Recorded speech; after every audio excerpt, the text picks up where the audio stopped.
Hello, good morning. My name's Jill Bentley, and I'm here today to talk to you about the evolution of customer experience. I'm the Vice President of Global Marketing for TruRating. We are specialists in providing customer feedback, voice of customer solutions, particularly in the retail sector. So I'm here to try and share some of those insights to you about how we help retailers manage, measure, and sort of plan their customer experience for today and for the future. Hopefully give you a little bit of the inside scoop of what we believe that's going to look like. So what does retail look like at the moment?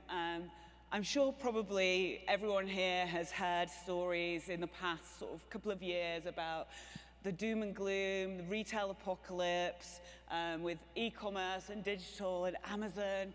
Like, oh my goodness, physical stores are going to die out. No longer will we be able to go out for a nice day's shopping. Certainly there are some stats that kind of play into that. So in 2017, I think there were around 7,300 store closures. And in 2018, that line's falling a bit, but it was still around 5,000. But those figures don't paint the whole picture by any means. In 2017, those store closures, around 65% of those were owned by just 16 brands. What we're seeing with the retailers that we work with is that the challenges that are being faced by retail are often, it's the kind of the old traditional brands that are seeing the kind of heaviest challenges. And it's the ones who are being slower to embrace change, as you can imagine. So yes, they might be the stories that the media tells because it's the brands that we all recognize and love, and I can tell you it's the same in the UK as it is in the US. So here you've got like Sears or Toys R Us, and they're the ones that we remember and resonate with us. But what they don't tell you is that at the same time, a very similar number, if not more, stores are actually opening in retail. And that although a lot of people predicted, the death of physical in-store retail because of e-commerce, in 2018, only in the US, only 11% of retail sales were made through e-commerce. Obviously, that's going to continue to grow, but it's nowhere near the level that futurists were predicting a few years ago. They thought that by 2020, we'd be up to 50% e-commerce sales, and it's looking like we're probably not even going to hit 30% in the US. So why is this? What's kind of happening? And what we're finding is that the successful retailers are the ones that are really focusing on customer experience. And there's all kinds of ways that you can interpret customer experience. As a marketer, and I know there's quite a few people here from marketing backgrounds, I see it as it's the day-to-day, store-by-store experience of your brand. So the brand, the thing that might live in that person's head for years and years and only change slightly, it's what happens every day if you're going into that store and experiencing that brand. So what does it mean from a retailer's perspective? How do they try and take that idea of, yes, of course we all know we need to provide a good customer experience. How do they actually go about that? How do they do it?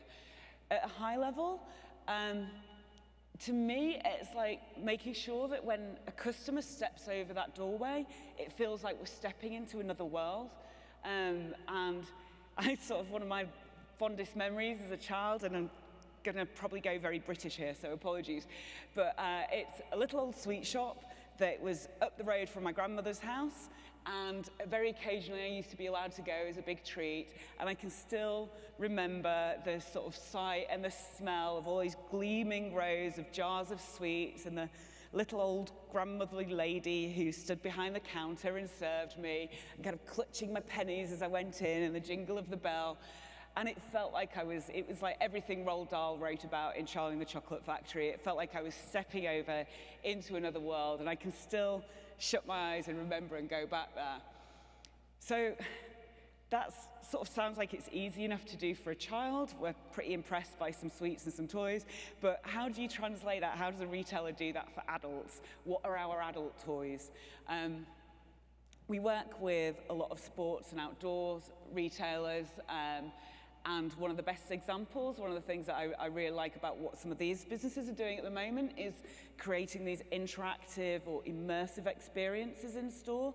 So something as simple as having a really expert staff member who can watch you running on the treadmill, take note, advise you on the best sort of sneakers, nearly said trainers then, again, going British again, the best sort of sneakers that you can wear for your particular running style, your individual running style. You're getting that personalization, but you're also getting that fun of trying things out, of testing, of having a little play.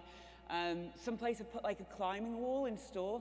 That's amazing. Like, people are going to go into that store just to use that climbing wall, but then once they're there, of course, how many of them are going to end up spending some money? So these are the sorts of things that we're seeing retailers do. Again, yes, be original if you can, surprise and delight your customers, but sometimes you don't have to be like chase too much after that sort of technological bauble in order to do it. Something as simple as a little chocolate in the parcel as they're taking it away. And we've found, again, with the retailers that we work with, actually getting down to the essence of the human interaction, the human element, and providing excellent customer service is outdoing any sort of, fancy technology that's in store at the moment. And then obviously there's the personalization element again. I know there's quite a lot of marketing people here, like we hear about this all the time, but what I admire about what some of the retailers are doing with this is a sort of almost taking the effort out of it for them and making it so that the customer can come in and personalize their experience themselves. So they don't have to worry about kind of big data and trying to tailor everything to the individual. Let the customer do it. So for instance, Adidas, their Fifth Avenue flagship store in New York, you can walk into that store, and if you don't manage to find the sneaker that you love in all those massive shelves of sneakers, they actually have a thing where you can go to the booth and design your own sneaker. So again, that's personalization, but it's allowing the customer to do it for you. It's using technology as a tool for them to do it, rather than sort of the main thing. And again, imagine that, just thinking about retail in the future, paired with things like 3D printing technologies, being able to get in there, design your sneaker, and potentially even just print it out there and then, maybe with your initials on the sole or something like that.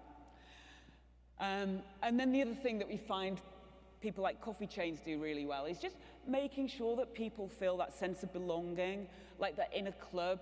Have your own language, so that people can walk in and it can trip off their tongue and they know that they're ordering a half-fat, skinny, whatever it might be, latte, macchiato, and make them feel like that's sort of something for them and it's special. And then this is one of my favorite examples. So I'm a big book lover, I love to read, and Waterstones is one of the biggest book-selling chains in the UK. They were sort of the Barnes & Noble of the UK, so this was one of my favorite places to browse. They were in the same position as Barnes & Noble a good few years ago, around 2011, where they were struggling, they were facing massive competition and inroads from Amazon, and people just weren't going into their stores to buy anymore. So they actually hired a very interesting, very clever guy called James Daunt, and he owned 3 independent bookstores already, and it was a big shock move that they hired him and put him in charge. And what he did was he devolved the authority for managing that store, for ordering the right titles, for putting the right titles on display to the individual store managers. And that was because he felt that they would know their customers, they'd know those areas, they'd know what they were like, and they knew what kind of books they'd want to read. And I can say for sure that what sells books-wise in somewhere like very affluent, well-educated Knightsbridge does not sell so well in working-class Wigan, and I'm allowed to say that because I'm from working-class Wigan. So it was a very sort of different approach to the chains like Barnes & Noble, who basically everything came from head office, everything came from the top, and it wasn't about getting to know your customers and getting to know what they liked. It was just, we're making these decisions, go and run with it. So what's kind of standing in the way for retailers now when we think about moving into the future? At the moment, trying to get to know your customers can be really, really tricky. Unless you are just like that independent store owner who can stand there and actually have a chat to people as they come in every day, how are you supposed to get that feedback from them? At the moment, you've got sort of some various methods, some of which are traditional, some of which less so. Mystery shopping, receipt tape surveys. I'm sure everyone's come away with like a massive bundle of receipt tapes when you've been in different stores. And then, of course, there's things like social listening and online reviews. But the problem with these methods is that you're only hearing from a very small percentage of your customers, and quite often the ones that you hear from are the ones that have had either not a great experience and they want to complain about it, or you might occasionally get the ones that have had such an amazing, delightful experience that they can't wait to get on and tell everyone. But as we probably most of us know, it tends to be the complainers that are the ones more motivated to go on and shout about it. So trying to make business decisions based on this information, it's too difficult. You can't do it with any kind of confidence, and you can't do it quickly because the response rates are so low that it takes time to build up the amount of data that you need to make those decisions. And then also there's this matter of how do you then operationalize that. You've got the boardroom, you've got people throwing around these buzzwords about, oh, we have to focus on customer experience. But how do you empower all the staff throughout the organization to do that? Because that's what it takes. It's no good just having a kind of boardroom diktat that we now need to focus on customer experience. You need all of your staff, from the regional managers all the way through to the store managers and the people on the ground who are interacting with your customers every day and providing that human element that customers want. You need them to understand it and really be able to take hold of it. So how do we do that? How do we move to that future? Get customer feedback, listen to your customers, find out what we actually want is the advice that we give. So find a solution that we all find easy to give feedback. It removes the friction. Connect how we feel to some other insights, like how much we spent, what kind of products we bought, because you can then really start to build those insights and layer them in. And find something, if you can, that delivers in real time so that you can spot issues as they're happening and take action. And basically, it's about, to put it in kind of more digital marketing terms, it's about trying to get Google Analytics for the everyday, the physical, the in-store experience. So this is how we do it. And again, you know, we're not prescriptive about it, but basically what we've found is that if we ask one question per customer at point of sale, we get an 88% response rate on average, which is obviously really massive. It means that customers can trust, that retailers can trust that data and start to do things like A/B test in store and learn and iterate based on that. So just a very quick run through of how this has helped some of our retailers and giving a little bit of insight into what's really important to customers. So we work with Nike's master franchisee across Australia and New Zealand, and they found that a lot of their customers that came in didn't really rate the value of the products. And you can kind of understand it because, you know, it's lovely Nike flagship stores. For pretty much the exact equivalent product, they could probably go to a bargain retailer or go online and find it cheaper. So they wanted to think of a way to address this. At the same time, they found that not all of their staff had the same amount of knowledge of their product, the same amount of passion as they were selling. So to try and figure out the best way to sort of deal with this, they asked a few different custom questions. One of the questions that they asked customers, did we recommend more than 2 products today? And customers that said, yes, you did recommend more than 2 products a day, spent on average 46% more per transaction, which is absolutely massive. And it was just a good measure that was indicative of how good the service was and how good the salesperson was, how interested and how passionate they were about their products. And that actually led to a 5% lift in overall revenue for that retailer. So you can imagine, like, for them, it was great. It meant that they could measure the ROI of retraining all their staff and actually roll out training programs.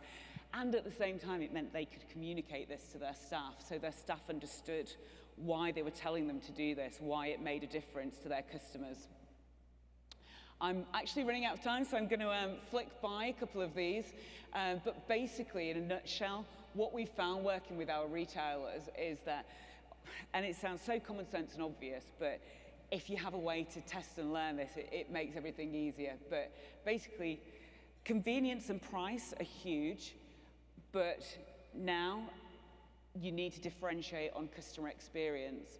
And it's a really exciting time for all of us as customers, because we're going to find more and more as we're going into stores, they've really deliberately thought about how our experience is, how it's sort of how we touch, how we taste, how we smell, how we try on, and yeah, how we basically immerse ourselves and get that other world feeling as we step over the doorway.